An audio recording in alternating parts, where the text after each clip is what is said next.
Hi, everybody. This is Kathy L. Murphy, the Pulpwood Queen, reporting live from my little cabin in the woods. I'm back home. I came back home to a monsoon. A limb went through my brand new roof. It's been, but it's just things, y'all. As you can see, it happened in my entertainment room. Water was pouring out of the air conditioner vent down into, I still have the bowl here because it's temporarily being repaired until the insurance guys come in. So crazy week, but crazy is sometimes good because it makes you take action and be proactive. And tonight we have our wonderful author, Lesley Kagen here. She has quite a story. And I'm going to begin. I'm going to put you on speaker view, Lesley, because I want speaker view you to just tell us what you were like as a child. Did you always want to write these type of books? Have you always been so funny? Just tell us your story. Oh, God. I don't think we have enough time. Yes, we do. Yes, okay. I grew up on the west side of Milwaukee in the 50s. And right at it was just a totally insane time period to grow up in a pretty much all Catholic neighborhood. So there were 9 million kids on our block, like hundreds of children, literally thousands maybe, because they're all Catholic and there's no birth control. And so each family has 14, 15, 16. I mean, just when I think about it, I mean, it's astounding to me. I mean, I had a really hard time taking care of 2 children. We went crazy. We were wild. Nobody watched us. We did whatever we wanted to do whenever we wanted to.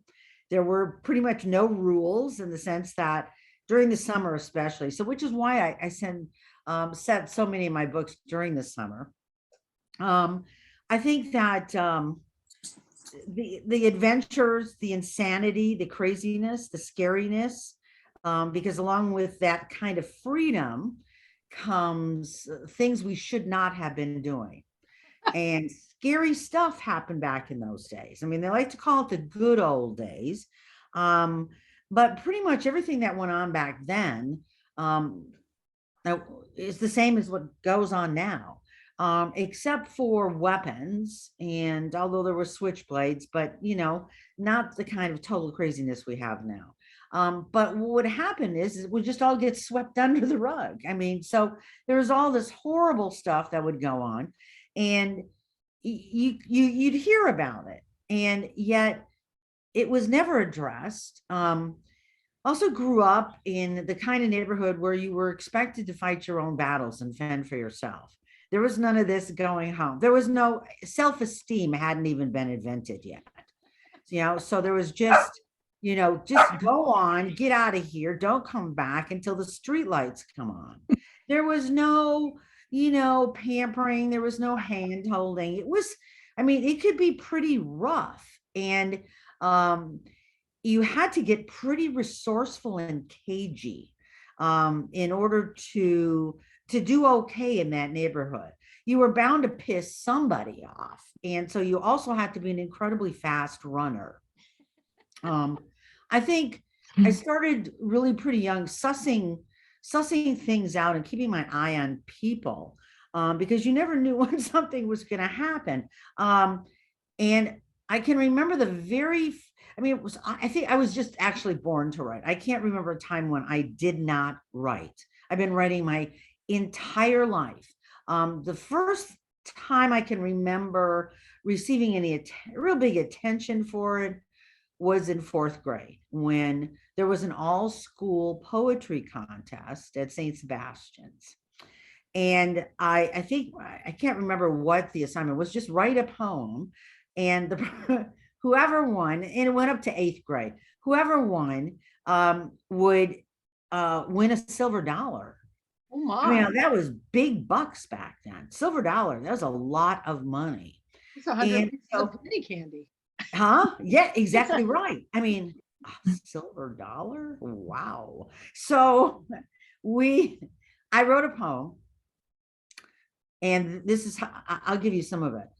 I am the sun and I'm in the sky, and very soon I'll tell you why. God made me and put me there for all of you, my light to share. I glow like emeralds in the sky and maybe rubies dipped in dye. I'm very hot, as you well know.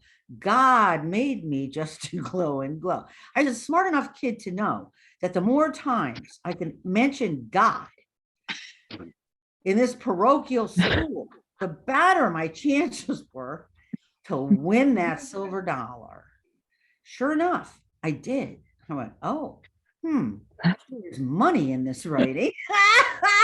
The next thing I remember writing was a script for 77 Sunset Strip. Oh my God, Cookie. Yes. I just loved the show. I came up with a pretty good plot twist. Now you have to sort of picture 1959, 60 in Milwaukee. And I'm slaving away at a script for a TV show. And I sort of write this out and I take it to my mother and I say, look, I wrote this story for 77 Sunset Strip and I need you to send it to Hollywood. So my mother's, what?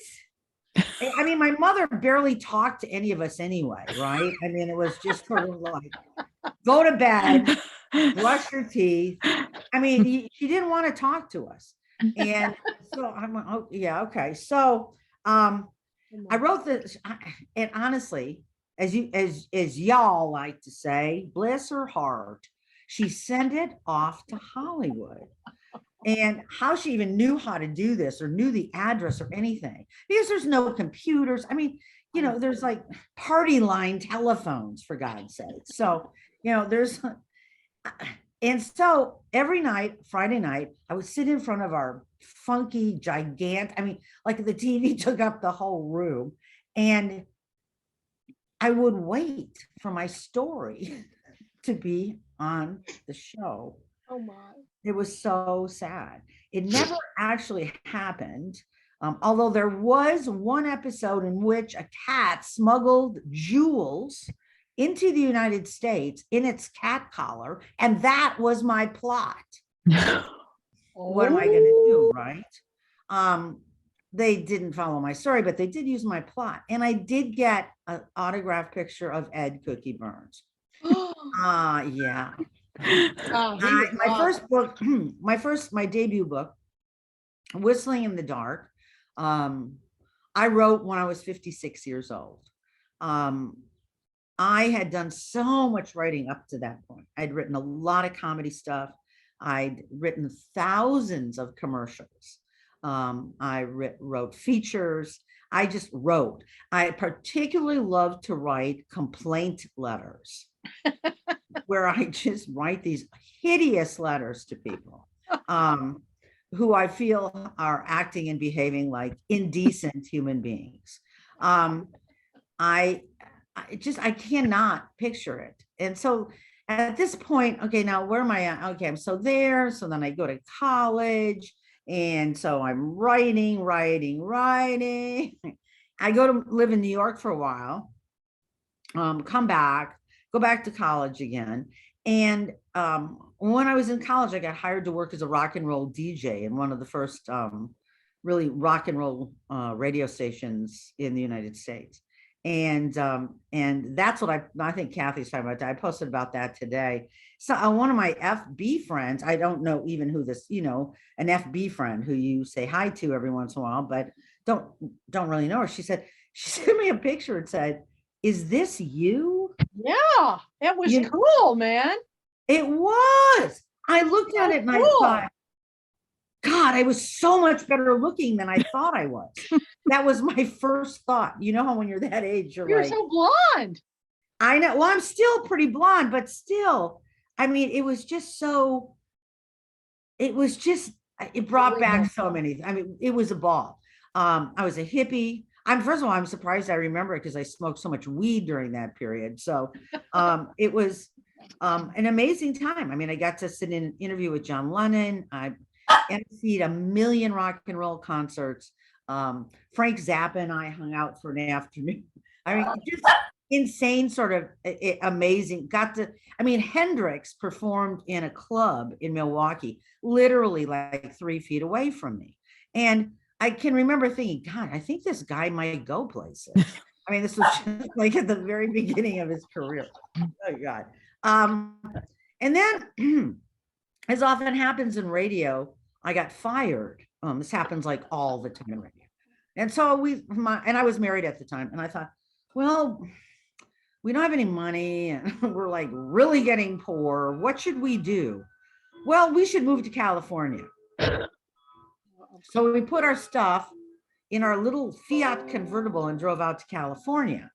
And literally 2 seconds after we got there, I got a job writing, producing, directing, and voicing commercials for the second largest retail record chain in Southern California called Licorice Pizza. The movie that was, yeah, the movie that was recently out is referring to that record store. And they so missed the boat in not having me do their commercials. So anyway, I became like one of those people that you can't get in your car. You can't go anywhere without hearing me say, hi, it's Lesley from Licorice Pizza. Literally, probably over 10,000 commercials. And then I thought, well, I think I'll start doing other stuff too. So I ended up doing so many commercials and so many primarily I'm a voiceover actor, but I also do regular acting, and ended up doing Laverne and Shirley and hanging out at the Paramount lot. And I got to meet Henry Winkler and Ron Howard, and it was fun. I mean, incredible fun. And I did that for a really long time. And that's primarily how that's how I made my living. And then I got sick of living in California. I got burnt out. Acting life is very difficult. Not as hard as publishing life, but very difficult. Publishing is like absolutely the worst thing I've ever done in my life. And that's pathetic when you think I am actually a New York Times bestselling author, top 100 Amazon author, multi-award winning author, and some other something. But, it's grueling, so grueling. And acting is tough, but not as difficult as publishing. And then I came back here, and my husband and I opened up one of the very first Japanese restaurants in Milwaukee. My husband was not Japanese. I think about this stuff. But we had a Japanese restaurant in California too. So, and people from Wisconsin weren't real hip to sushi. It was not what they were used to eating. So, but it did really well. And then after that, I thought, I think I'll write a book. And that's when I wrote my debut novel. And it was set in my early days growing up in Milwaukee. And I wrote it and I thought, God, this is really good. Because I always think that about my writing. I think nobody enjoys my writing as much as I do. Nobody. I find it's just such a magical thing to be able to do. And I don't, it's like one of those things that I can't say. It's like I can take credit for it, but I can't take credit for it. I do think it's sort of mystical and magical, the ability to write. I do also think that you're either born to do it or you're not. I think you can get better at it. And I think you can learn certain skill sets, but it's like singing. When I started acting, I really wanted to do musical comedy. I can't sing. I literally have the worst singing voice you've ever heard in your life. And so no matter how much I trained, no matter how many voice teachers I had, I could probably eke by in like a really, really, really, really off Broadway show. But it's just, I sing horribly. My grandchildren say to me, please, Gigi, don't. Aww. And yeah, so I think it's like singing. I also think it's like art.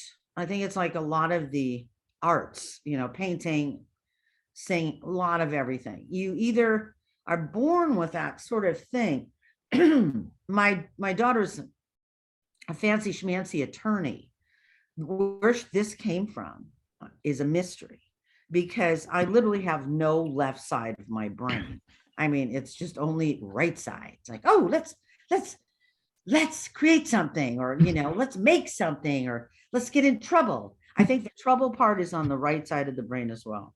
So the book, I wrote it, and I was convinced this was like this fantastic book. I loved it so much, but I didn't know how to get it published. I didn't know what it involved. And then so I had to do research and find out that, oh, I need something called a literary agent. No big deal. I'd had agents my entire working life and never had a problem getting a literary agent. So I thought, well, what do you have to do to get these? Like in California, you show up at casting offices and things like that. This was all in New York, I could see. So I thought, okay, well, what's the deal here? How did it, figured it out, had to write a query letter, which I'm not sure my query letter was really that good. Really, it was all right. But I thought, well, okay, so what? They'll read the book, and my fastest rejection was in 14 seconds. And this was just when the internet was starting to happen. It was Dan Lazar at Writer's House. I'll never forget him. Oh my God, yeah. And it's to Dan. 14 seconds later, this is not for me. Well, there's a guy who knows what he likes and what he doesn't like. I went, oh, wow. Oh, is that how this is going to be? Now, rejection, when you're an actor, rejection is part of your life. It just truly is. And it was interesting to me how much more terrible I felt when my writing was rejected than when my face was rejected, or my auditions were rejected. I mean, that's not fun, but I also know, oh, the kid that they put in this commercial or in this TV show, we don't look, whatever. There's always ways you can look at it and go, yeah, it just wasn't a good match. This is different. This feels very personal to me, writing rejection. And acting is one thing, because I'm pretending I love yogurt, and chocolate. I'm getting paid to do that. Okay. With writing, this is involving my heart. This is involving my soul. I wasn't prepared for this kind of rejection. I really, really, really wasn't. And it was brutal. And I thought, well, okay, well, screw him. It's one guy. That's right. This went on and on and on. I think this is so ridiculous when I say this. I think I had 150 rejections for representation. And when I look back at that now, I think, that was kind of just a really masochistic thing to do. But I believed in this book so much, and I just can get really stubborn about stuff. And so I thought, no, I just, and finally I got an agent. And I mean, he was adorable and really sweet, but he was kind of old. So he kept calling my book Whispering in the Dark instead of whistling in the dark. By this time, I mean, I was working a ton in Chicago and stuff. So it was, I was just so happy to have had an agent. I thought, oh, hell, I don't even care if the damn thing sells at this point. At least I'm going to get it published. I thought. He finally did. He said, well, I think this is something called, this is so funny. In order to sell it, Lesley, I have to be able to classify it in a way. And I would classify this as women's fiction. I said, what is that? What do you mean? What is that, Bill? He said, well, it's kind of hard to describe. I said, do you mean because a woman wrote it, or only women can read it? I don't get it. What is that? There wasn't any women's fiction at this point. There was, now it's a thing. But back then, I said, so you need to tell me what that is. So he couldn't. So I go over to my local bookstore and I asked my, my bookseller, I go, okay, women's fiction, what does this mean? She said, well, it's kind of hard to describe. I went, yeah, I got that part. And I said, okay, whatever. Bill, just whatever you can do. And I pretty much sort of forgot about it. Honestly, I thought, this is he trying to sell whispering in the dark to women's fiction people? It all seemed so stupid at that point that I thought, nothing's. So I get a call one day. He said, hey, I sold your book. Oh I'm my, thinking, really? yeah. I said, I'm thinking millions, right? How much money? And he tells me, I go, oh, well, it's not terrible, but I was thinking like a lot more. He said, no. I went, okay, well, then I had to think, well, do I want it? It was to Penguin. And I thought I had to decide, well, do I want to do this? I don't want to do this. Do I want to like hold out? And I went, hell no, forget it. I'm not doing this anymore. This has already taken like a quarter of my life away. I'm just going to go with this. Now, the editor who bought the book was a woman by the name of Ellen Edwards. And my biggest concern at this point, I'm not a collaborative writer. Like I've got friends who have like writing groups and stuff. I go, oh no, I'm not like that. Not either. I have a very specific vision. I don't care about your vision, and I don't want to hear about your vision, because this is my story and it's not your story. And I don't care what you have to say, honestly. I mean, I'm just being completely honest about this. I am not that way. So I thought, well, if this editor wanted to change a bunch of stuff or something, I definitely would have passed. I would have gone, no. I said, well, I need to talk to her to see if I like her. Because I'm like really weird about stuff. I don't want to work with you if I don't like you. If I think you're an asshole, I don't want to hang out with you. It's just, that's just how I am. So I get her on the phone. She's very sweet. And I said, so bottom line, what do you want? Do you need something changed, or are you going to what? She said, no, actually nothing. I wouldn't mind if you added a prologue. I went, yeah, I can do that. And maybe one scene where the mother meets the stepfather for the first time. I went, yeah, that's no sweat. I mean, it took me very little time to do. And I sent it back. She said, okay, great. Now, all sorts of other stuff happened between this point. But honestly, I thought they bought the book, quite honestly, as a tax write-off. I didn't, nobody seemed particularly enthused about it. I'm going, God, this sucks. This isn't not what I thought was going to happen at all. I thought, big deal thing, but no. I thought, okay, well, whatever. I totally missed the boat on what I thought this was. It's like going out with a guy for a while, then going, oh God, like 6 months later, thinking, what was I thinking? That kind of thing. So it takes like a year, right, for the book to come out. And they said, oh yeah, it's coming out on May 1st. I went, oh, okay, great. Thanks for letting me know. And I was like excited about that. And, I thought, well, it's great. It'll be in bookstores and stuff. And it was nice and it was happy. And I did a local event and all of that. And then about 2 weeks later, I get a call from my editor saying, you're not going to believe this. I said, what? She said, this book is selling like crazy. I went, well, I believe that. I keep trying to tell you that. I said, this is a great book.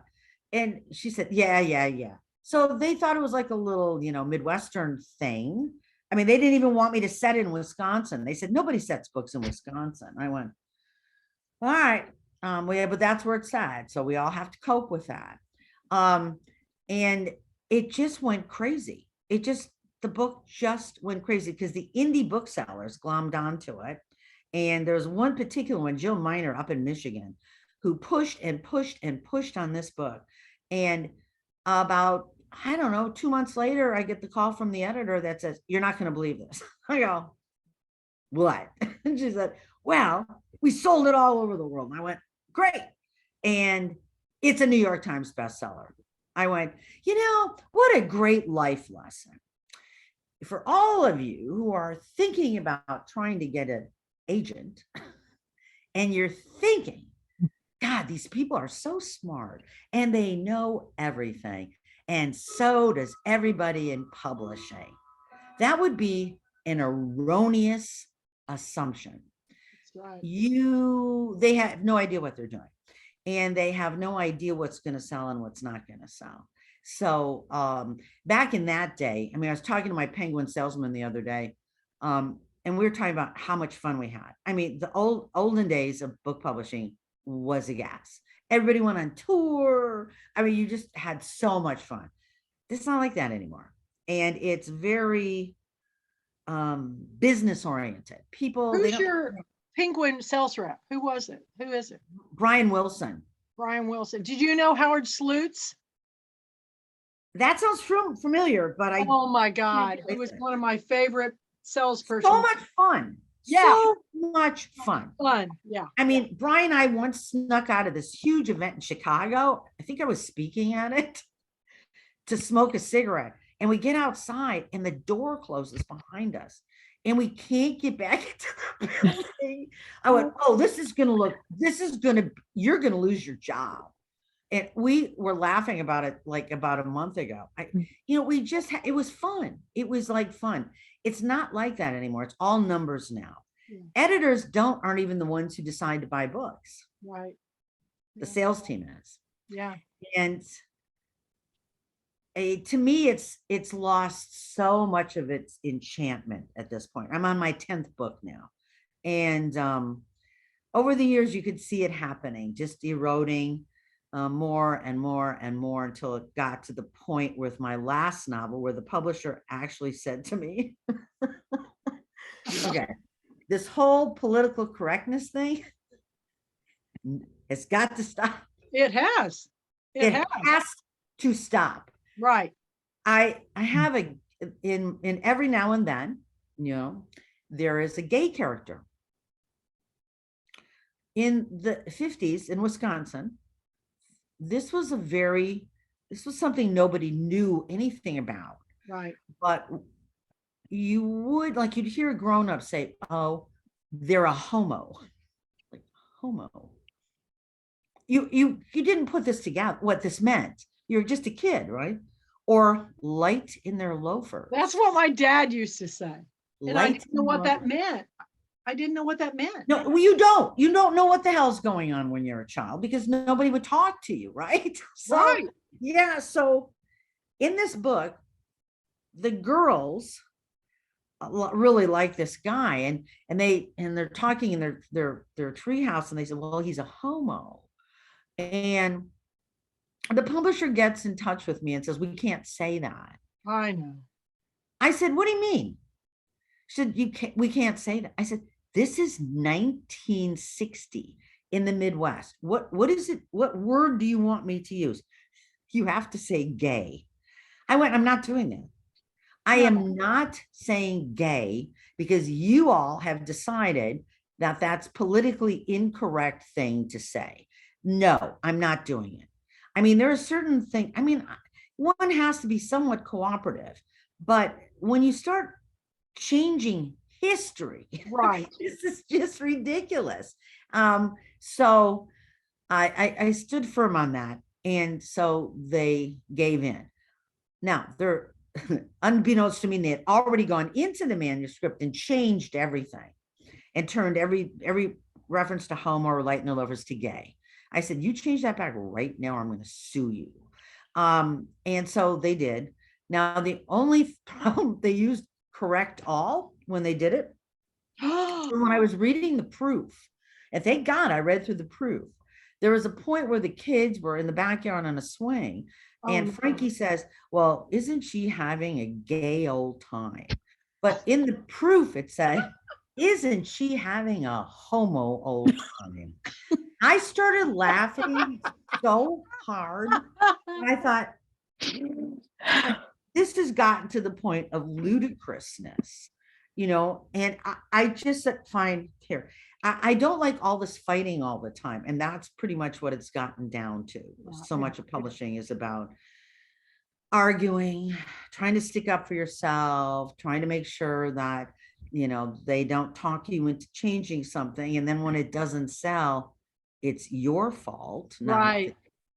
So, I mean, you know, that whole part of publishing, the writing, I love, and I also teach writing. So writing, help or coach, I guess, go through manuscripts and things like that. I is just to me the best thing ever. I would never, ever, ever, ever stop. I can't even imagine not writing. I've written every single day of my life. I can't imagine not, just stopping.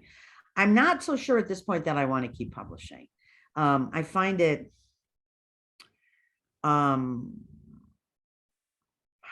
very difficult and not so many of the books now to me are really not sort of even, I find it even hard to find books to read, quite honestly. So much of it is all very specific to what they've decided we all should read.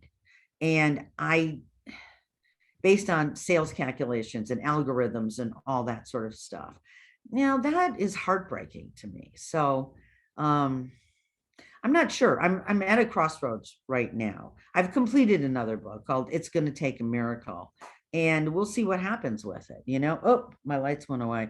But I want to read that book, and I'm going to tell you, this is exactly why I started this book club. I've worked on every side of the table in publishing.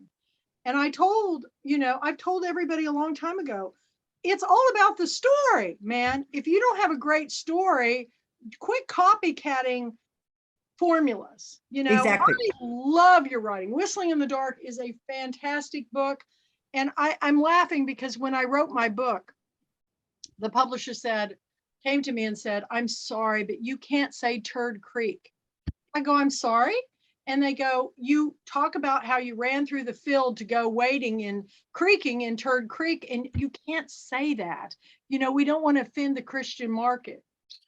I go, "But that's what it's called. Everybody in my hometown calls it, it's a memoir, calls it Turd Creek because all the water process from the city's water plant is dumped into this creek that goes into the Eureka Lake in my hometown. And so all the locals call it Turd Creek. There's no turds in the creek, okay? But it's what they call it." And they said, "Can't you just say something else?" And I go, "No." But they took turd out. And Yeah, I'm see, really yeah, mad about it. yeah. And every time they try to do that, and every battle, I mean, they hated the cover for this book. And I said, this is an incredible cover on every now and then. I mean, how do you not love that cover? It's my childhood. Right. It's so evocative. And so I said, no, so Penguin Sales says, because they distribute Alcove, they said, Leslie, you can't make it blue. I said, okay, guys, I'll bite. Why not? Because that's more for crime and mysteries and thrillers. I went, oh my God, you guys, you've got to stop doing this. And I said, that's not going to happen. I said, okay, just for a laugh, send me the one you like. It was so bad. I called my agent. I said, no, 1,000,000%. I am not going to a book club or doing events and holding up that book. No. And I mean, that's everything that it's become now. And it's gotten to the point, I mean, sort of the whole thing with publishing now is to try to pay authors nothing. I mean, in the old days, you got these gigantic advances, which were fantastic.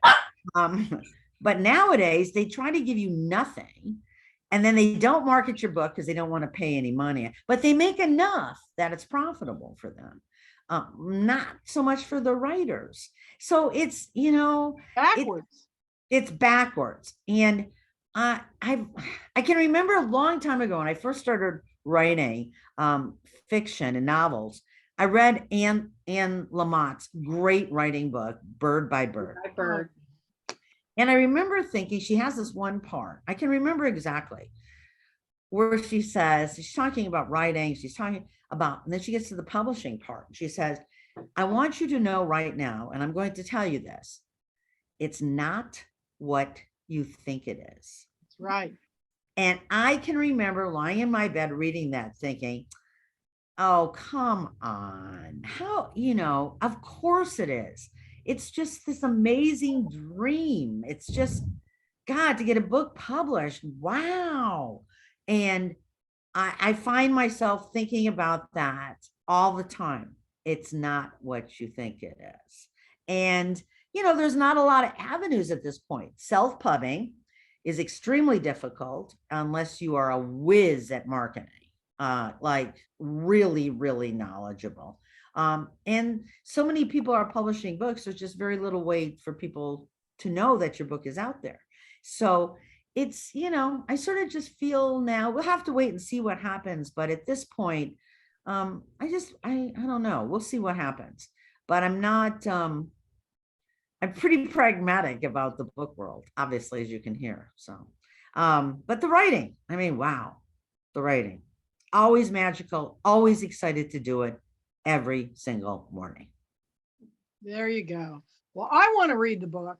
I want to read your next book because I think you're a terrific writer. Thank you. What I love about your books, especially this latest one, is that you're writing from something that I totally understand, because I grew up with that same kind of, out the screen door in the morning, we'll see at dusk, Yeah.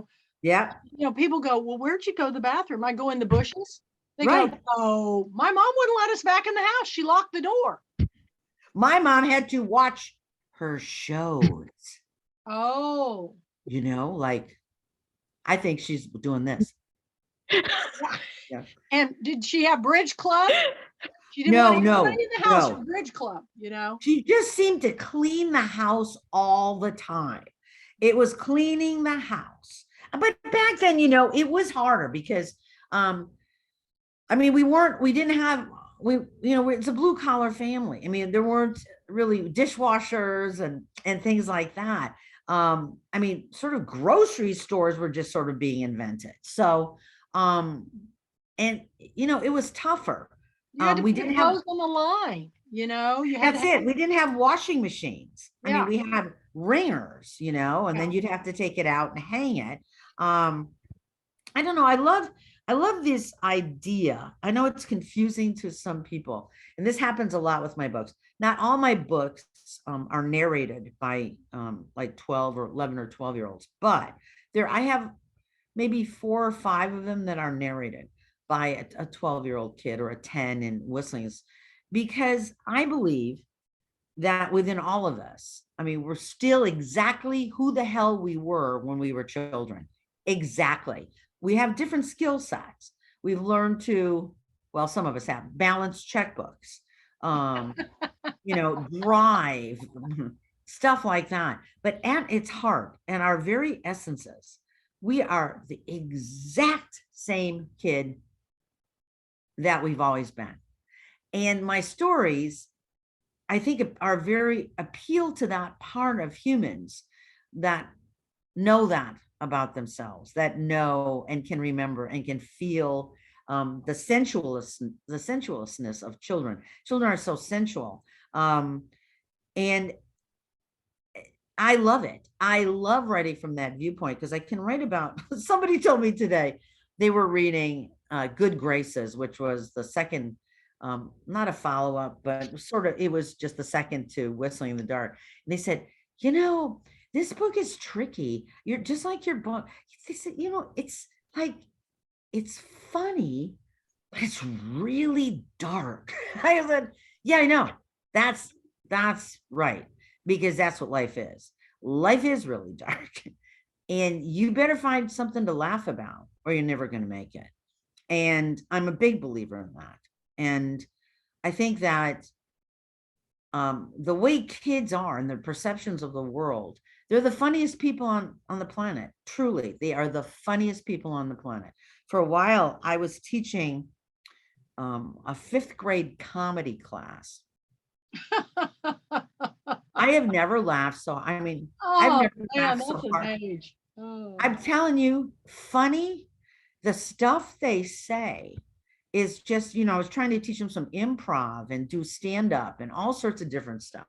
Um, and they're also natural. It's very natural. And the kids that weren't, interestingly, I forced because I'm incredibly bossy. So I forced them to do it. And they came away, and this was super rewarding. I could see that they felt a lot more confident about, standing up, saying something, saying how they felt, et cetera, et cetera. So, but children, I mean, and they're so perceptive. People so undervalued and are unaware. You know what? It's like now when I read, guess what? I don't care about books about 30-year-old women. I don't. Either. It's like, I don't care about your dumb romance. I'm sorry. I don't. I just look at you and think, really? Give it 10 years, honey. I just don't care about that shit. I am interested in real stuff for real stuff, like about grief and sadness and um, love and that kind of real deal stuff. I don't care about what your wedding is going to be like. And I don't care about things like that. And since that's the big deal right now, because of COVID and because of Bridgerton, romance became big. And I'm not insulting it for other people, nor as a genre. If this is something that speaks to you, I don't care. As long as you're read that. And that's what you love, and that takes you away and entertains you. I'm just saying, for me, Lesley, it's not my thing. Science fiction either. And I just want to read stories, and I want characters, like deep characters about talking and doing and feeling deep things. The rest of it to me is just not all that interesting. So, And I want films like that, films that tell a story instead of just special effects and loud noises. And, yeah, I just go, that's why I fell in love with Bollywood films, because they got a storyline. I mean, the movies in the United States now are just all comic books, except for Mrs. Harris Goes to Paris. I've got to see that movie. Is it fantastic? I love it. I think it's just beautiful. It's just simple. It's about a woman who has a dream. Yeah, And I can relate to that. Yeah, I love the book. The book was amazing. Yes. And, yeah, the book was amazing. One of the first, yeah. It's one of the first books I ever read, and I was really young. I probably was maybe in the second grade when I read it. It's an old book. Tracy, I think that it's fairly, let's say, I'm not going to say, how that goes, the book to movie thing, but it captures the heart of the book. Oh, good. The movie. And I mean, when it was over, I could feel, I was smiling so hugely. I was just sitting in my little chair thinking, God, I love that. And I can't say that very often anymore about stuff that I watch. Because I'm an actress, I'm very much into films and TV as well as books and any story. But I love certain aspects of both of them. They're different, but they're the same. I love film and TV too. You kind of come from the same background that I did, and I didn't do the acting or any of that. Well, I did Community, but anyway, I just want someone to tell me a really good story. Right. So I'm going to encourage you.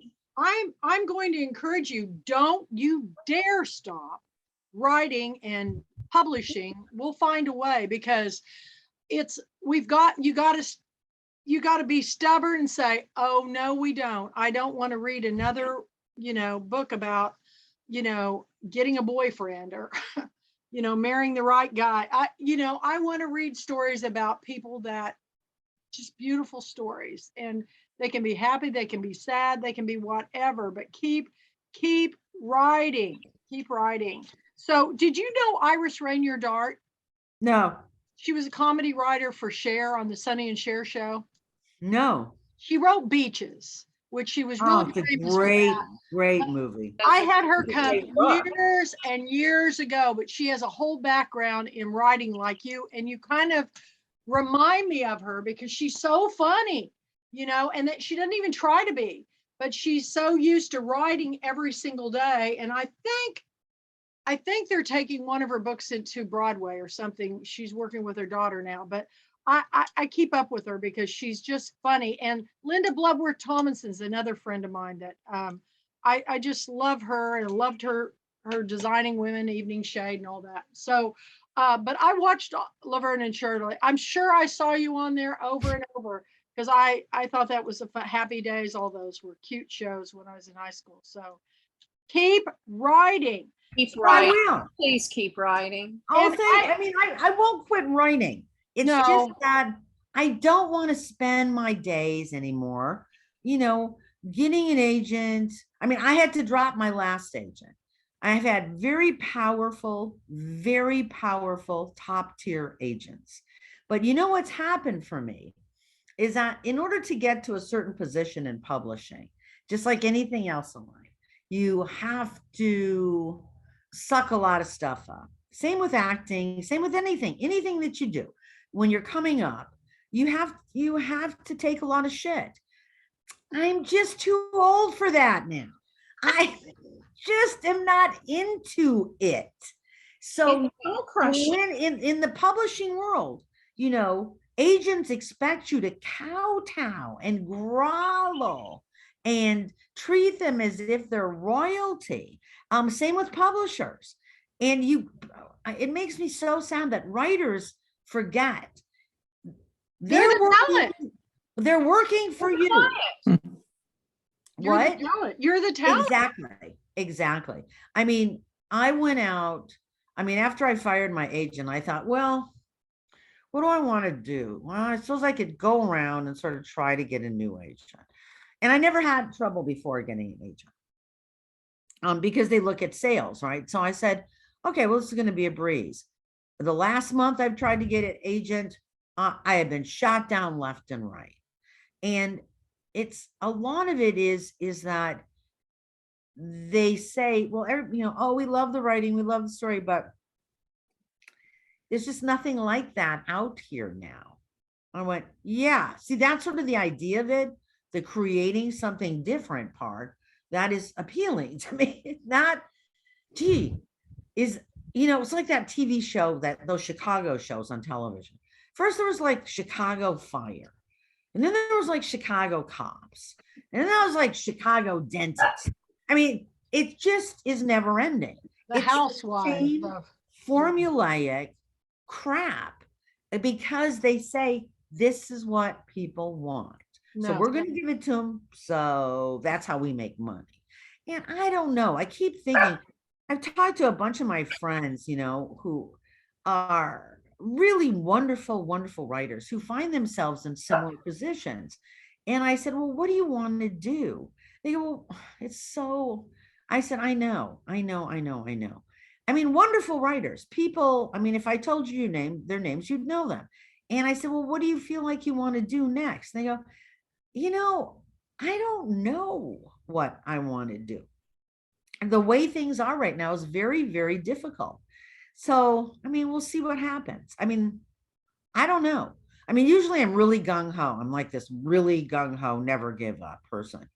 And someone said, well, don't give up. I said, I'm not giving up. No, you're not. I'm just thinking I might not want to do it anymore. And those are two really different things. I mean, I don't want to spend the rest of whatever time I have left, arguing with some sales twerp over at Penguin about, well, we think that you need to have a yellow cover, and they all went to Columbia School of Publishing and graduated last week. And it's like, okie dokie. I mean, I just sort of don't want to do that. I just don't. Yeah, Jamie Ford even posted on his page his team at Simon and Schuster, and they all look like they were in middle school. I'm not kidding you. They were kids. They were kids. That's how this works. publishers are so greedy that what they do is that they hire children to Yeah, work at the for publishing house nothing. for nothing, so Nothing. that they can make this money. And then what happens is once they sort of start getting pretty good, they fire them. And then Right. that's why so many editors now are freelance. They Yeah, I don't know even one have permanent freelance, editors she was anymore. she was huge. You would know if I told you her name. Y'all Yeah. would all know. And she's quit. She's Yeah. freelance now. Yep. Everybody, what? everybody I know. Lesley, you gave me a good idea. At Girlfriend Weekend this year, you know how Vanity Fair always does these up and coming actresses and they put them all in this beautiful scene and they snap a shot and they do Right. a centerfold. I think what we should do is take all the authors that come to Girlfriend Weekend and say, we've had enough. You know, we're all getting together and we're going to just hold hands and we're going to say, no more, y'all. This is the future. And Yeah. because we have a wealth of knowledge and we have a wealth of talent and we're at our peak point, and there we got these young kids, 22, 24, saying, you know, I just don't think there's any interest in a book about women of this age or, Right. or Yeah. a child.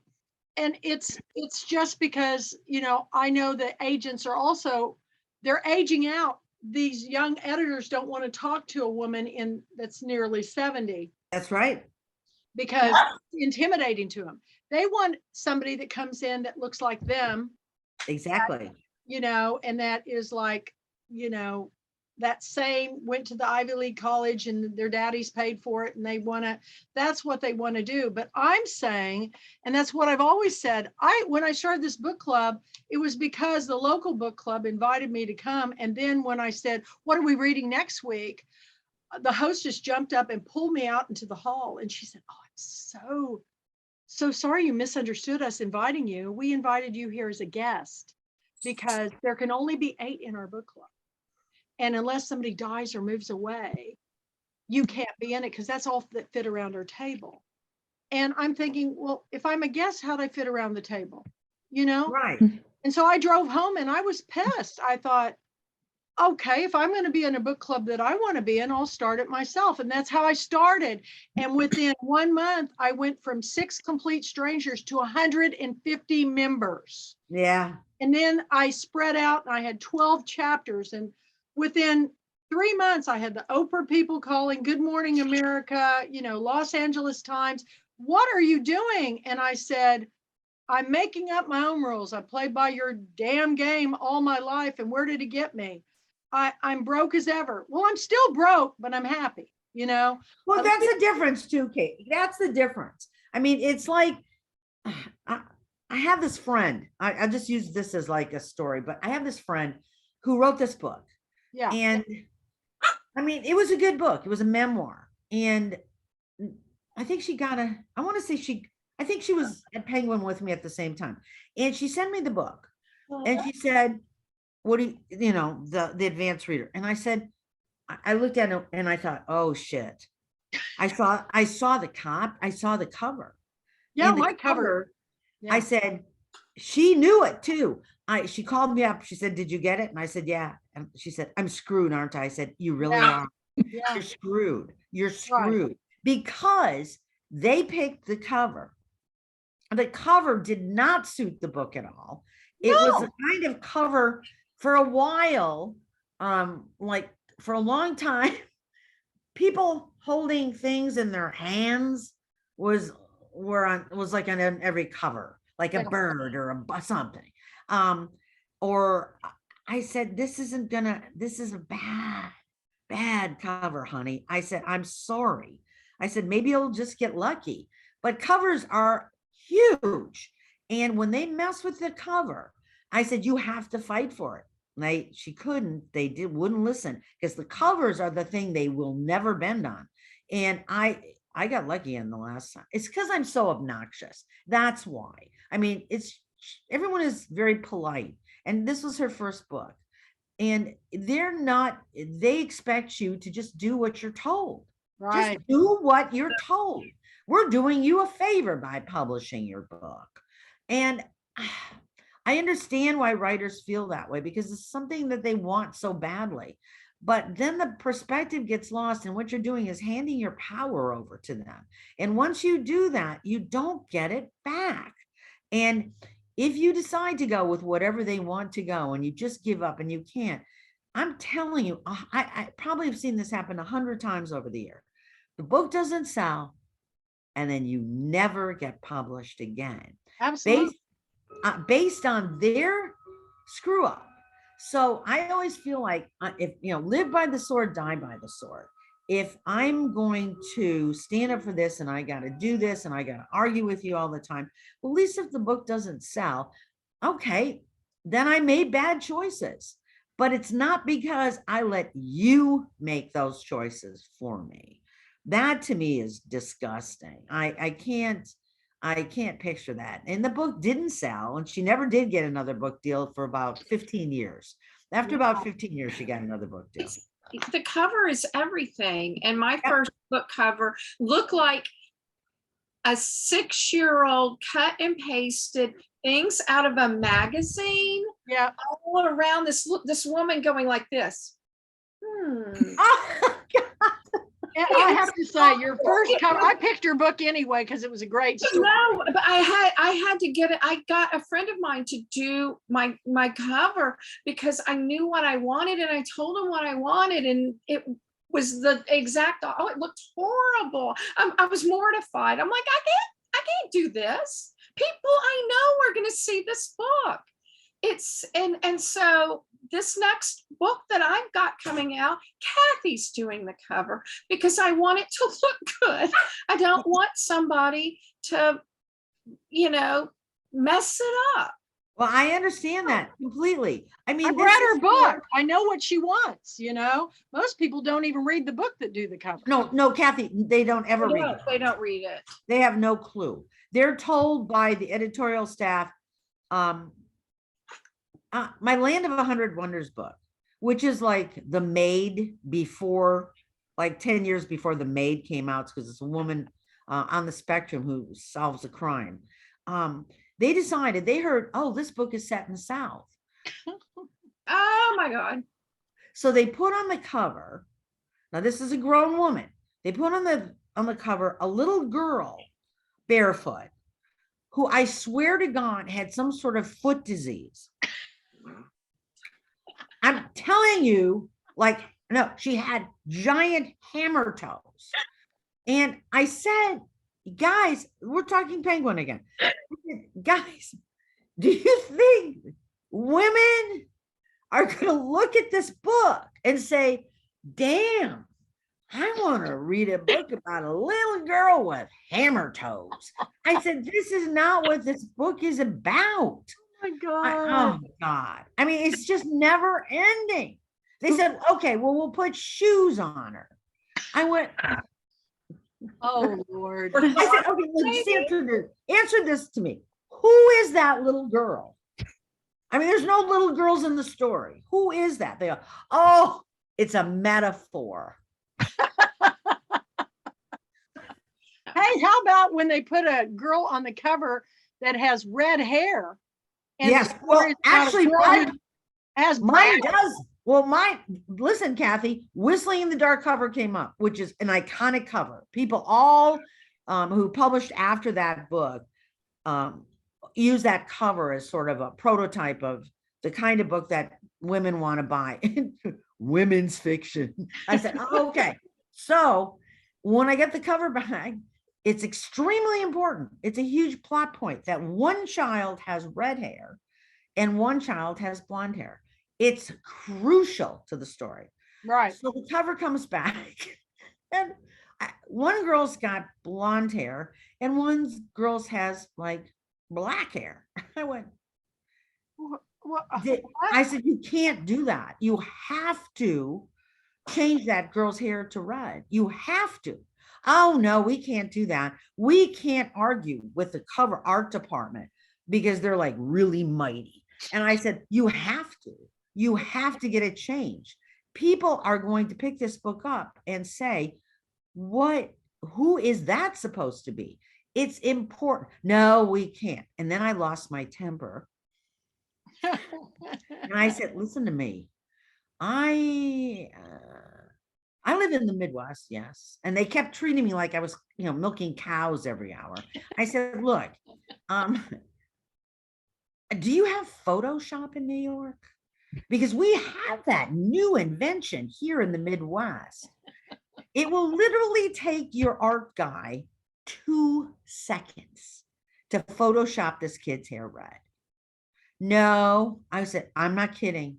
I'm going to have a nervous breakdown right now if you don't change. I mean, it got to the point, it was so insane. They finally gave in.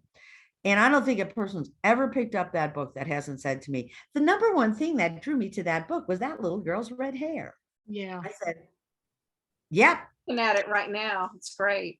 Yeah, it is. So to me, it's like, it's tiring. It's tiring. And you all know what I'm talking about. Yeah, I have a partner that we're pitching a pilot out in Hollywood, and I had a meeting with a guy, and our the thing is about me and what I did a few years ago, and I was kind of a fly on the wall with a rugby club. So the plot is all about rugby, club rugby in America. So I go have the meeting and I'm pitching what it is that, this is me, I did this and all that. And the guy says, what if, and just hear me out. What if we set this in the world of tennis? Now, do you think that drunk guys, after they have a tennis match, go to the pub and sing obnoxious rugby songs, maybe tennis songs? No. Oh, Tracy. I know. It's the same. I know. I know about pilot season, so I know. It's awful. Hear me out. Just hear me out. Yeah. Lesley, I think, this is so refreshing to hear you Absolutely tell the truth about an industry that it's like no one says the emperor has no clothes. That's correct. Right. And so all of us who are, debut novelists come along thinking it's all going to be magical and fabulous. And we are sneaking around thinking everybody else must be having, this wonderful experience. We're told that only 1% of people get agents and only 10% of those who get agents are picked up by publishers. I mean, that's such a minute number.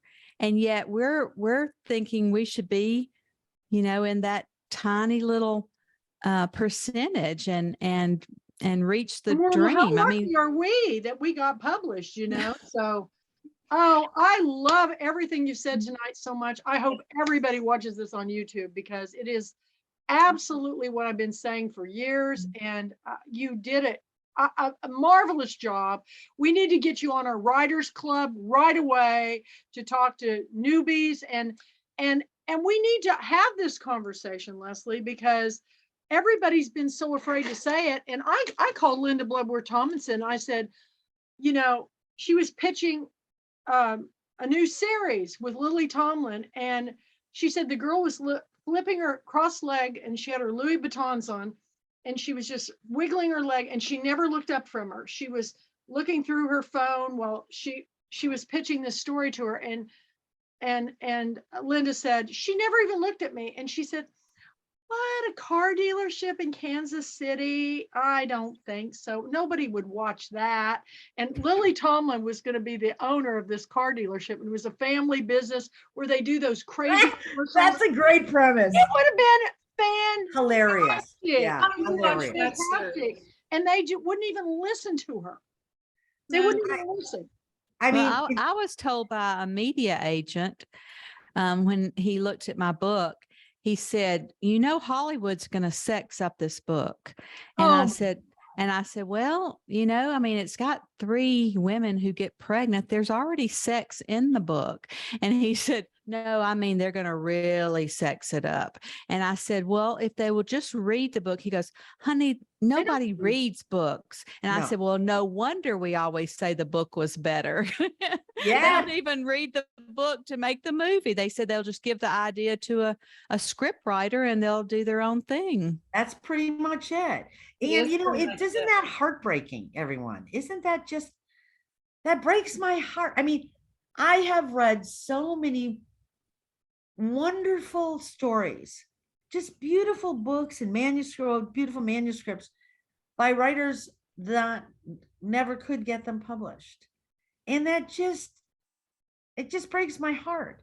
I mean, you can get them published, sure, if you want to self-publish, but in order for anybody to read your books, it's all about distribution. And only the Okay. big five got distribution. I'm going to end every one of these book club, Tuesday night book club with, what books would you recommend to our readers? And if you know some people that have written these books, have them send them to me, because I'm looking for my 2023 books. I want to read your book because I don't care who publishes it. I don't care what the hype is. I really don't even, I love good covers. I have to say that because I'm an art person. I'm an artist. Everybody loves good covers, Kath. But so many of them, I mean, mine came out and it was a direct copy of the Sweet Potato Queen Ya Sisterhood. Yeah. And I said, Well, that's because you're from the South. and they said, everybody goes, oh, I'm going to get your book because it's so funny. My book isn't funny. My book is a very serious book about how books saved me as a child growing up in this dysfunctional family where my parents were at war with each other. Everybody goes, it's so funny. You're so funny. And I'm going, well, you know, the cover look, I thought when I saw it, I go, oh my God, I look like a crazy woman. But, and it was all Photoshopped, you know, Yeah. all these people, but the original cover they sent me, our colors for our book club are hot pink and leopard print. So I get the book and it's the border and the cover is orange with tiger stripes. And they said, well, that's kind of been done. And I go, but that's our signature look, is hot pink and leopard print with tiaras, because we wear tiaras. Right. And, you know, it took, I said, no, you can't print an orange book with tiger stripes. That's no. So anyway, this next book, you know, when I got the rights back to my book, I changed the cover. But Okay, good. I love the cover. I am now into covers and I want to make covers and I read the books. So if it's not right, it's fine with me. I'll change it. But I'm working on 2 coming right up. But what I want to say is, Lesley, what are the books that you've read that you just think should be read by everybody?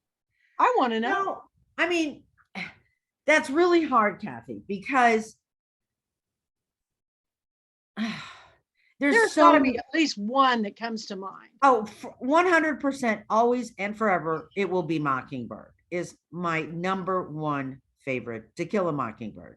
Well, Number that's one. my standard, is To Yeah. Kill a Mockingbird. Number one, I love always will be. Go Set a Watchman. And people go, how can you like that book? And I go, y'all, that's the book she wrote. You know, Yeah. how could you not like that book? Read them side by side and you can figure it out, what New York did to her story. They Yeah. made it politically correct. Atticus Finch is a hero. He actually was not exactly like they portrayed him to be. Now, it's still my favorite movie. It's still my favorite book. But yeah, To Kill a Mockingbird. But that is my highest standard. But every book I pick is 5 diamonds in the Pulpwood Queen tiara like yours, because I'm not going to pick a book unless I think it's the best. And people Yeah. go, well, I don't feel like I belong here. And I go, stop. I'm telling you, I used to pick Oprah's books before she picked them. I mean, it was a joke at the bookstore I worked. They go, how do you know that? I go, I know her type, you know, Yeah. I know her type. I'm a reader. But what's To Kill a Mockingbird is a wonderful book. Everybody should read it. And talk about being politically incorrect. Exactly. Exactly. I And actually did a read aloud with that with the Marshall News Messenger newspaper with the publisher, where I had for Banned Book Week. Kathy, and even I, reading aloud, had a difficult time reading some of those passages because it's cussing and words I don't use. But it's powerful because it makes you realize the same truths that were evident when that book came out are still true today. Exactly We right. can have the It conversation. really is. So Exactly. Yeah. but I really feel like you've opened up a whole new world to us. And Julia, I'm so glad you came because she's next week. We'll continue this conversation and for everybody down the pike.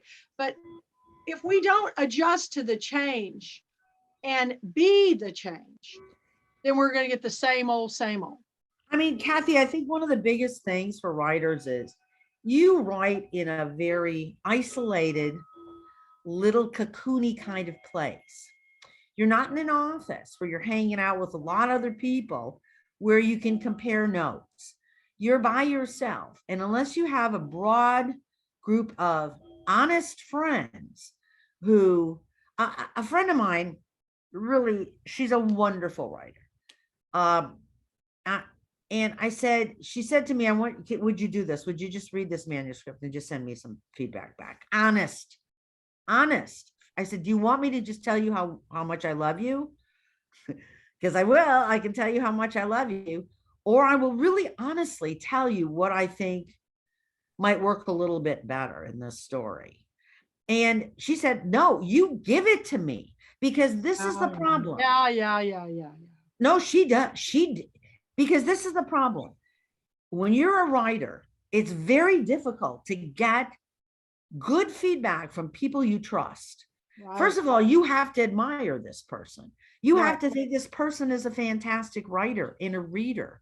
Otherwise, if they just love you, they're going to love your book, okay? Because they love you and they're not going to say, well, I don't know about that character, or I think the pace is wrong. First of all, most people don't get that. I mean, they don't read books with that in mind. I mean, since I come from a film background as well, I mean, once you know what happens on a film set, it's very difficult to watch a movie in the same way because you're thinking, okay, now the guy's moving the boom across here. And then, I know these guys are mic'd. I know I can see that. I can see how much light they're throwing on Meryl Streep's face. So she looks about 50 years younger. I mean, so it's different. When you're a writer, you understand what goes into the process of writing a book. It is magical, but there is also a certain amount, a story arc has to be followed in order for a story to be somewhat rewarding.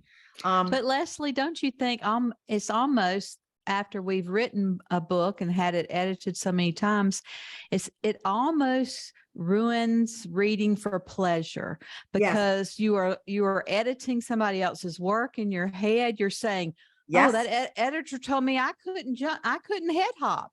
And this author's head hopping all over the place. And how did she become, this New York bestseller? And that's right. It almost ruins reading for pleasure. I think it does. I mean, I don't know that it ruins it, but it totally changes it, Julia, because you have another awareness level that you didn't have before you wrote a book or before you were edited. You are looking at things in a different way. You know that when your story starts, there's going to be something bad happening. There's got to be some bad stuff happening. You got to have something that makes them sit up and pay attention. But you got to have conflict. You can't have a story without conflict. You have to have conflict. Yep. You got to have conflict because without conflict, I mean, look if Jack and Jill went up the hill and everything went great, it'd be boring. It'd be boring. So I can't remember my first book, when my husband read my first draft, he said to me, God, I really love these characters. Are they ever going to do anything? And I thought, oh yeah, I guess I should have them do something because I'm so character driven, but they still got to have they got to be doing something. And so, that there's going to be, just put the very basics, you're going to have some conflict. Stuff's going to happen. More bad stuff's going to happen. More bad stuff's going to happen. And then look, there's a light at the end of the tunnel, so that for any story to be gratifying, there's got to be a certain story arc to it. It's just what our brains are wired for and what we enjoy. And so, I think that when you write a story and you understand more about it, it changes it for you, Julie. It just does. You can't help it. It's just like when I go to the movies. This is what I said. When I go to the movies, I'm thinking, oh, wow, I see what they're doing. Oh, okay. All right. It's more difficult. It's just more difficult. But I still enjoy it, but it's in a different kind of way. I don't fall into it like I did, when I was a child and you would just be swept away. Although I was swept away by Mrs. Harris Goes to Paris. I just found the dang thing so charming. I loved it. I mean, other books too, Kathy, that I really enjoy. I love a lot of the Midwest writers. I love Leif Enger's stuff, like Peace Like a River. He writes beautifully. So does Kent Kruger. Ordinary Grace was a magnificent book. I also like stories that are just different. People who are bringing stuff to a story, it's not about the same old thing, where exactly what's about to happen at any second. I mean, there are also really, really popular books. I can think of a few where I pick them up and I think, you've got to be kidding me. This is the decline of Western civilization. If people love this book, it's too late. Just jump off a cliff, because this is the dumbest book I've ever read in my life. That happened to me with 50 Shades of Grey. I was just going to say that. I had all these girls come running in, these 20, 30-year-olds, and they had the book. And I thought, I wouldn't carry it because it sounds stupid. And I read it and I go, you've got to be kidding me. I mean, it was so bad. So bad. The worst writing I've ever. Yes, that's why I love the movie Book Club, with Candice Bergen and everything. I love the book, the movie, but why did they have to pick that book? There's so many wonderful books they could have picked that were still sexy or whatever. Yeah. That book, like they told Julia, they gotta sex it up. And that book was selling tons, don't forget. It was selling so much. I actually went to a book ever too. But it was Twilight fan fiction. I know, right? Like two people on the planet know that, you and me. She just went on to Stephanie Meyer's site. Yes. Accepting fan fiction. Somebody liked it. She took it off at Twilight. I just sat there. I only got to like the second chapter and I thought I couldn't even get to the second chapter. I was just going, oh, it's just the worst writing ever. It's so stupid. It's horrible. And I just can't believe women would want to read that shit. I'm sorry. I know. They loved it. That book made me write my second book. I thought, how horrible is this writing? I mean, I can write much better than this. Yes. Oh my God. And I did not write a 50 Shades of Grey or anything. No, it's not. But it's not anything like it. But it did. I read it and I'm like, what the hell? See, I went home and cried. And I thought, I live in the country full of the stupidest people I've ever seen in my life. I mean, for people to actually come up to me and say, have you read 50 Shades? It's the best book I've read in years. I thought, no. And then what do you say? It's like, oh yeah, great. They need to read your book, or Jamie Ford's, or Suzanne Kamada's, or Julia's. I'm telling you, the books that I pick are so different from each other. They're not copycat books. They're books that entertain, educate, and enlighten. And more than anything, they're page turners. I mean, there's nothing in the world worse than reading a book just because it's popular or a New York Times bestseller. I mean, sometimes when I see that it is, most of those people, they pay for that position. You got one buyer from Barnes and Noble who picks out all the books for all their stores. That's right. A publisher and she's goes, a crafty hey, old woman.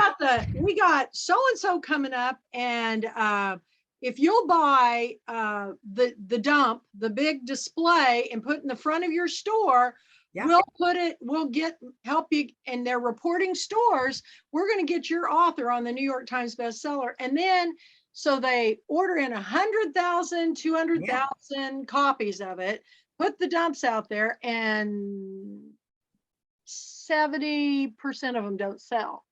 So then the big box store goes back to the publisher and says, hey, we got 70% here, and I know you don't want to pay for those returns. So if you let us skid them out, and we'll just buy them to put in our remainders. You got it. And you don't have to pay for the ship back. So that's why Right. when you go in the Barnes and Nobles or the big box stores, you'll see 10% new books and 70% is gifts, games, and remainders. That's right. But you go to an independent store and they may only have 1 or 2 copies of a book, but they reorder it every time they sell it. And, you know, I used to be a book publisher's rep, so I know how it works. And independents make books bestsellers. I mean, Yep. they do. Book clubs make books bestsellers. So people need to pay attention. I always think about the story of I Left Your Heart in San Francisco. The guy who sings it. Tony Bennett. Tony Bennett. Tony Bennett was in the big box store on Madison Avenue in New York City, and he's an artist. He has a big, beautiful art book out, and he's sitting there twiddling his thumbs because my librarian friend walked by and saw him sitting at the front, and nobody comes up to him. If they had sent Tony Bennett to my girlfriend weekend, he would have sold every book there, because to meet somebody like Tony Bennett and to see his art's beautiful.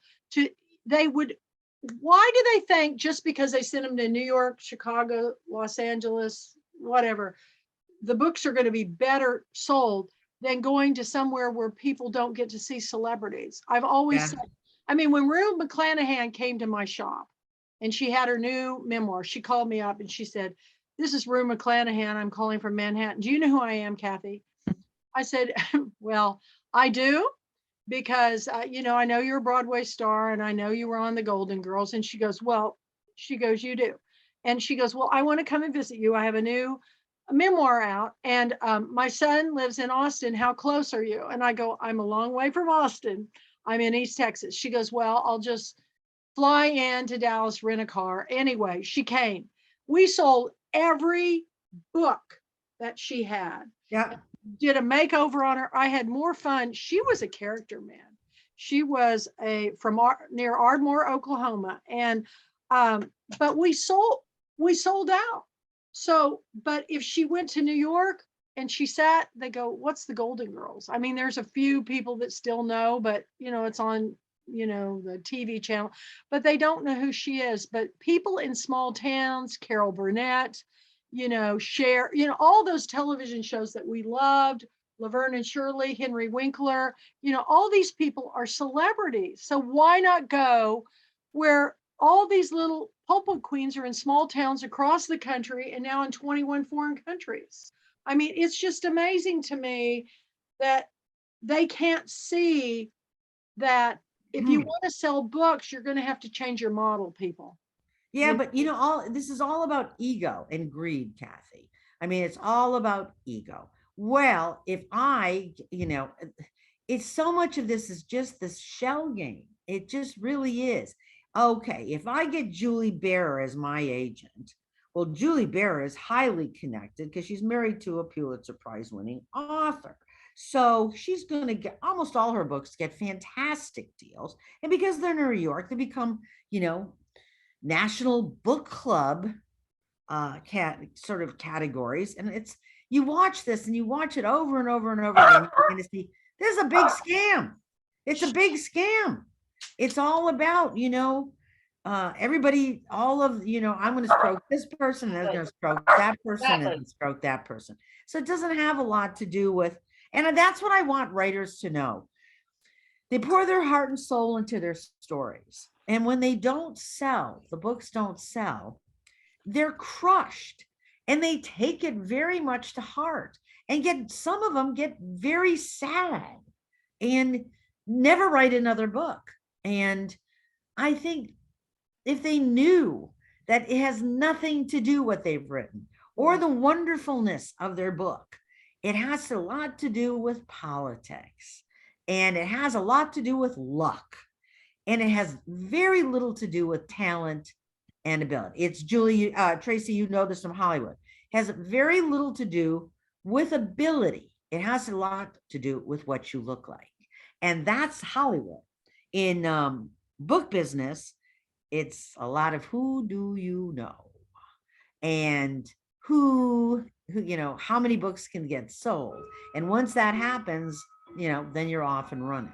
So but it's not about writers. It's not about this beautiful book you've written. No, my writing partner for this pilot, his mother is a very, very, very famous writer, and he had to fight so hard to become the screenwriter for his mother's book.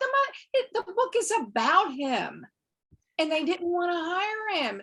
And he had just done really well at Sundance, had a movie at Sundance and did really well, and they still didn't want to hire him. I listened to a phone conversation that he had with Disney, and he's just making this face, and I'm just going, is it really like that all the time? He had to fight very hard to keep the credibility of his mother's book intact. He didn't even get paid as a screenwriter because they had gone through like 7 or 8 screenwriters before they finally said, well, we'll give you a crack at it. And this is his mother's book, and it's based on him. It's Bridge to Terabithia. Well, Yeah. And even then, he was on set the whole time, and they all hated the director. He fought so hard for that book. It was, you know, just to listen to the conversations that he had with Disney was just it was still, you know, hear me out. Let's do this, you know. Let me just run this past you. Yeah. Or just let me run it past you. It was like that, you know, he said it was just like that the whole entire time. And, you know, he fought for it. And it's soul crushing. It's crushing, it's debilitating, Yes. it's disheartening. And I think, I mean, screenwriter, same deal as regular writer, you know, regular man's books. It's just, when you put your heart and soul into something like this, it just hurt. Catherine Stockett, who wrote The Help, right? Oh yeah. After she wrote The Help, I can remember thinking she was whining about, oh, nobody wanted it. I got rejected by 10 people. And I went, oh, honey, please. But she wrote this book, and then everybody got so pissed off about her writing about Black people that she never wrote another book, because she was just assaulted over this. She was assaulted over it. Yeah, she just, I think it just, and the same with the movie. It was just, nope, you're a white person, you're not writing about Black people. Well, how would To Kill a Mockingbird get published today? It wouldn't. Listen, No. yeah. I told her. What about American Dirt? Oh, She that was one of my crucified. Same thing. That was one of my picks, and then Random House killed it. I couldn't even get an interview with her, and I had to drop her as a pick because they wouldn't let her even talk about it. But she still became a New York Times bestseller, and she's got a new book coming out. She's one of my authors from way back. So when American Dirt came out, I made it a pick, but then I couldn't get her to come because they killed her book because people said she wasn't of that, you know, she couldn't tell that story because she wasn't of that Hispanic or you know, did not have that. But that, it's just stupid. It's gotten to the point of absolute absurdity. I mean, I've got a friend who wrote an unbelievable book about Indians, okay? Indians. And Indians call themselves Indians, okay? Some call Native American. Okay, I'm not into the whole political correctness thing. If you can't know what's in my heart, I'm sorry, but Indians, it's about Indians. It's amazing, highly researched, Unbelievable book. Nobody will touch it with a Don't want 10-foot to touch it pole. because she's probably doesn't have any Indian in her. She has no Indian blood in her. Well, So I said, does that mean we're fiction writers. Can't we be butterflies if we want to? Nope, this, you cannot. that means that in this world today, you can only write people like you. That's right. Then how is this world ever going to understand other people's Exactly. cultures? I'm with you. So that's why I pick books now. I have from the very beginning from all over the world, because let's have that conversation. And I get a little flack for I do 2 book and film clubs. And one is the Pulpwood Queen Shah Rukh Khan Friends and Film Club, which is all of Shah Rukh Khan's India films. And I have people go, we don't want Americans having that conversation because you're not from here. And I say, you're wrong, sir, or whoever, you're wrong.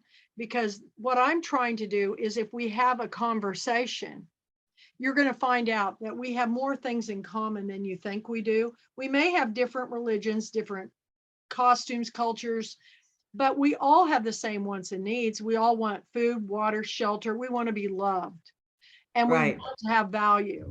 So I find the Indian films, especially Shah Rukh Khan's, I love him. I find them so entertaining and enlightening. And when I walk away from a movie, I feel good. And I think the movies I'm watching in America now, I just feel disgusted. I'm just like, oh, I'm going to make one exception because I saw Elvis twice, and I absolutely love Elvis, and I love that film. That movie. But Loved it. most of the films I see, I'm going, I don't care about a comic book guy. I'm sorry. I don't want to watch a Ninja Turtle or a troll. I want to hear about real people. And there's some wonderful, wonderful films that are being done by my authors, like Same Kind of Different as Me. Like, I love Eat, Pray, Love. That was one of my books. I love Catherine Stockett's book. I love Jeanette Wall's The Glass Castle.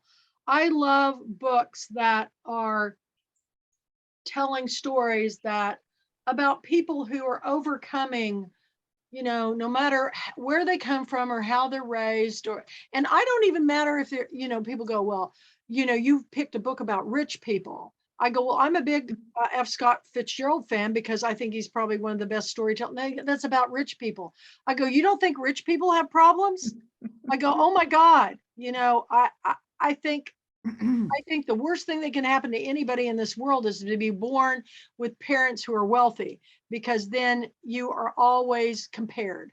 And I think that must be really hard. Even my own daughters who adore what I do, it's hard being the daughter of the Pulpwood Queen because, they want to make their own way in this world. And, it's the Pulpwood Queen has kind of become kind of a mythological kind of, it's just a fictional character, you guys. The real me is just Sales lady at J. Jill tonight knew who you were. Oh my God. I'm just a small town Kansas kid. I'm from the Midwest, a town that didn't even have a bookstore. I mean, the drugstore sold comic books and Westerns, and the library is where I lived. But the thing about it is what you're doing, Lesley, and this conversation that you've opened up tonight is so inspiring to me that I just want to have you on every week. And that's the way I feel. Don't you guys feel the same way?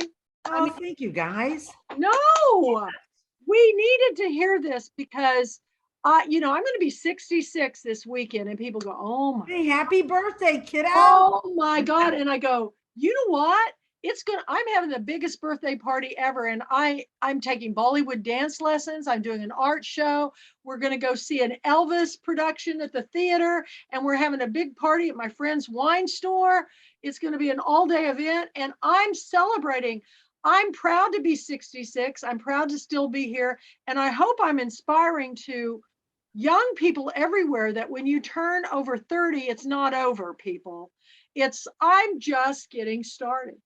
I really feel that way. I'm just getting started, and Lesley, so are you. We just got to find a different way to. I know. I know that. I was just saying that to a friend the other day. I said, there's something wrong with this, and there's got to be a solution to this. I said, I feel sort of like it's on the edge of my brain, but it hasn't sort of realized it. But there's got to be a way around what's happening right now. I mean, I'm not sure where this is all going to go, but it's not looking good. And I guess always, Kathy, for me, it's always gets back to the writers.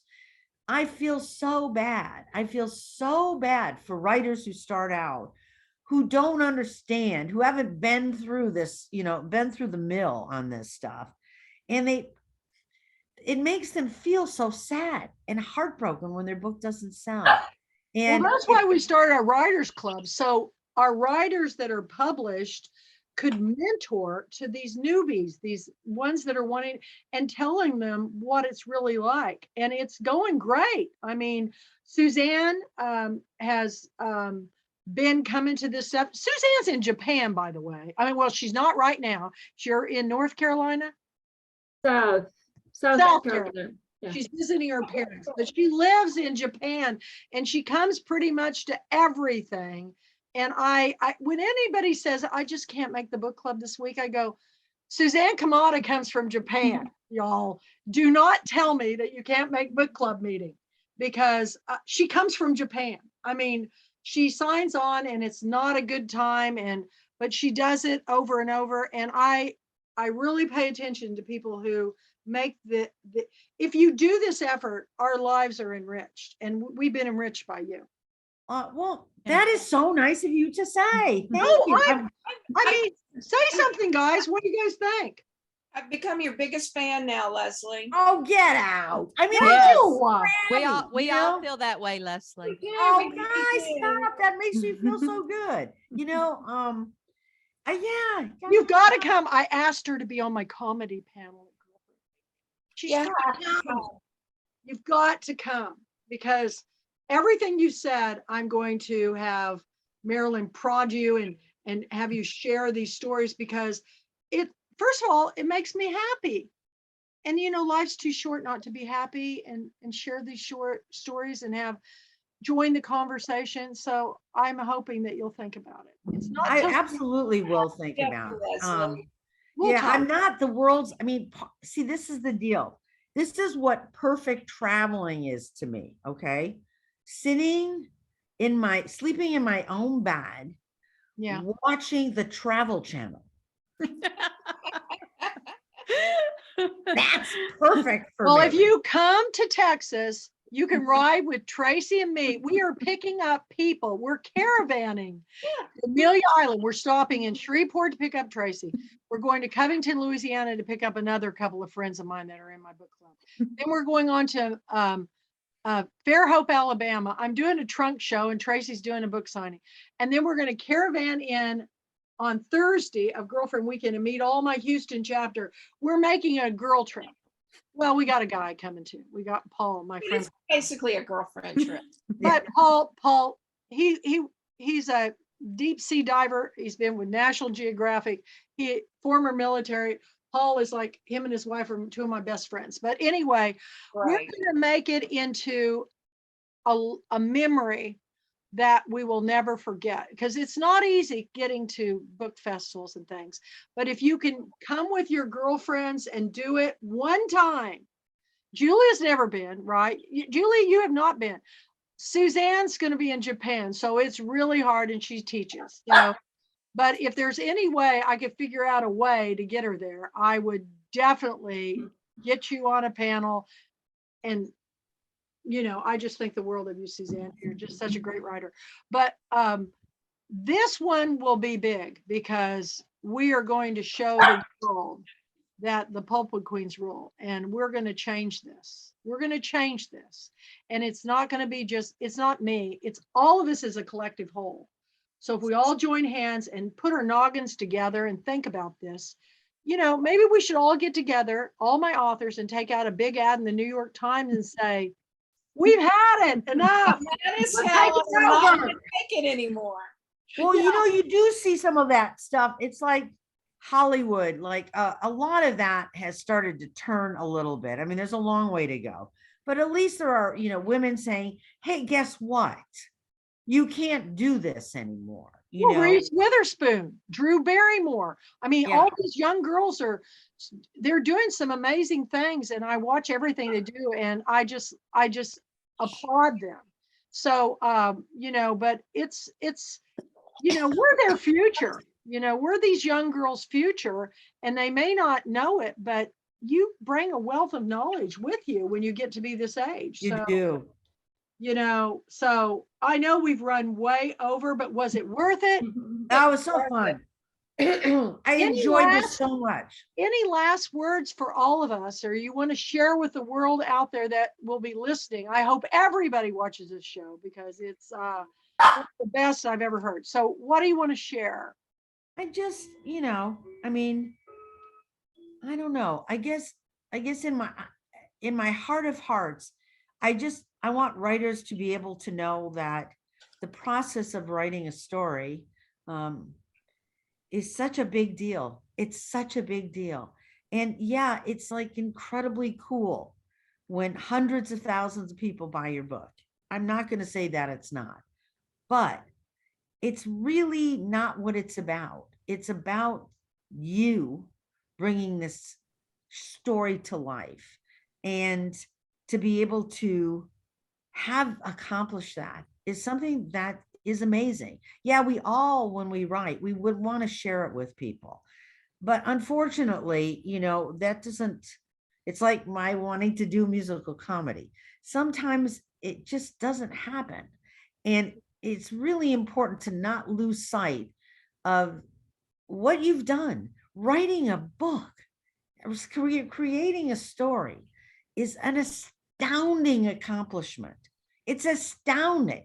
And I think what happens by the time, after most people have written a manuscript and they just get the living shit beat out of them by publishing, that they forget about the beauty of what they've done.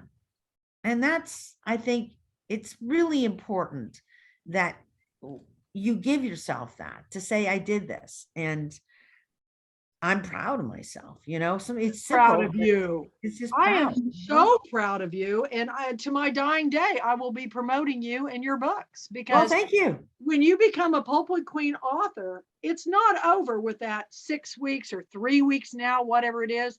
It's forever. Jamie Ford's been with me for decades, and I'm so proud of him. I mean, and such a gentleman and so humble. Funny. Oh my God, he's so funny. But he had us all in goosebumps at the end of the speech at the Dallas Museum of Art. It was like everybody there was just like chilled with the story of his latest book. So we want everybody. Do you have your book in front of you? I don't have your book in front of me. What, this one? Yeah, hold it up close so everybody can see it. Lesley Kagen. Every now and then, best cover, best author. She is a Pulpwood Queen pick. Get this book. And how do they get the book, Lesley? What's the best It's way? everywhere, just go anywhere. It's everywhere. Anywhere. Well, Find it's an indie bookstore. Any bookstore, Amazon. we just want you to buy the book and read it, and then hopefully if we twist her arm hard enough and tell her that if you come to one girlfriend weekend, I guarantee you'll come to another one, because there's nothing like it. You get to hang out with New York Times best-selling authors like you, to little bitty newbies. And when Pat Conroy came, he would stand in line for every author and buy, and these authors would just be in tears. And one author, he loved her book so much, he called her up. Her name was Karen Harrington. She lived in Dallas. And he said, what can I do to help you promote this book? And he mentored her. And he said, you're a terrific writer. And I mean, can you imagine having Pat Conroy call you up? Well, he called me up and he said, hey, I came to your weekend, and he goes, I've been thinking about it. I want to come back. And I go, really? He goes, do you ever have authors more than once? And I said, yeah. I said, but Pat, do you have another book coming out? Because you take a while on writing your books. And he goes, you have me back next year, young lady, and I will have a book for you. And he did. He did. He did have a book for me. And his wife, I had her come before she even you know, I even knew she had married him, and she's been picked 6 or 7 times, and her last book was Tell Me a Story, which is one of the best books ever because it's about her and Pat and their love story. And she told it like it was. So think about it. We'll talk. Suzanne, Julia next week, you know. Okay, you got to top this, honey. No, not gonna No. happen, But Kathy. she's got another book coming out too. So, and Tracy and I, you guys, Sunday night is our Shah Rukh Khan book and film club at 7 o'clock. And we're all going to be discussing Zero, which is one of my Really good. favorite Shah Rukh Khan films. If you have not seen a Shah Rukh Khan film, you've got to watch the David Letterman interview that he just did with him not too long ago, and you'll get hooked because this guy is a visionary, he's a humanitarian, and he's the biggest film star in the world. Did you know that? Yeah, I did. He beats Tom Cruise, Brad Pitt, anybody, All of them. and he's got 23 movies coming out in the next years. 3 are going to be coming out back to back, December, January, February, and I can't wait. So Sunday night, 7 o'clock, the Zoom is going up tomorrow, and Tracy and I will be discussing Zero. And thank you, everybody. Suzanne, when do you go back to Japan? September 7th. Oh, you're going to be here a little while. So Oh, maybe- wow. Yeah, I wish I could have gone. She was at the Pat Conroy Center. She saw the pants I donated. I'm so excited about that. And Julia is our author next week, so she'll be blogging all week. So I'm looking forward to what you're going to post tomorrow. Hmm. What are you going to post tomorrow, Lesley? I don't know. I usually just figure it out the next day. I mean, Kathy, come on, I'm old. Kathy, I'm old. I could die in my sleep. Why plan No, too far ahead? you're not going anywhere. We're going to keep you. So you hang in there. Thank you, thank you, thank you. Big applause. Oh, thank you. Thank you. It was really great being here. Thank you so much for having me. So great to meet you guys. And that's my daughter calling me on the phone. So Okay, well, answer. Bye. Bye, everybody. Bye. All about the Bye. story. Bye-bye. Got it.